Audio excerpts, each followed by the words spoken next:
number one sa akin yung faith ko kay God and yung pangako ko sa'yo na kahit anong mangyari, titiisin ko yung ugali mo. Kahit minsan, sinusuntok-suntok mo na ako, hindi kita binibitawan. Sabi ko naman sa'yo, God's will.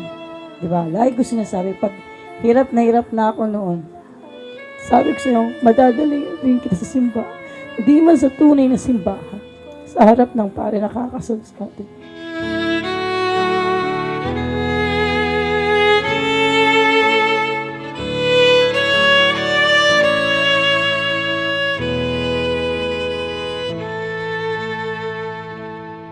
Darlene, knowing of the reason why you may not be united with John, do you find within you a special love for him that convinces you that you want to spend the rest of your lives together?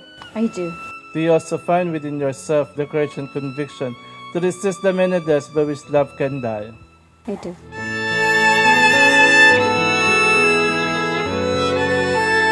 Remember this, John and Darlene. Our sexuality is not a choice, but happiness is. Happiness is a choice. Love is a decision, and this is the decision you make. Your friends, your family will be there for you, but ultimately the family that you'll create, it's up to you guys. Choose happiness. Masarap na may katuwang sa buhay.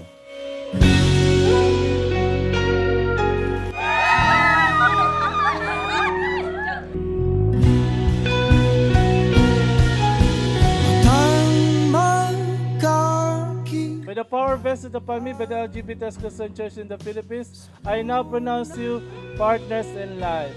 You may now kiss each other. Hiwaga, pipiliin ka sa araw-araw.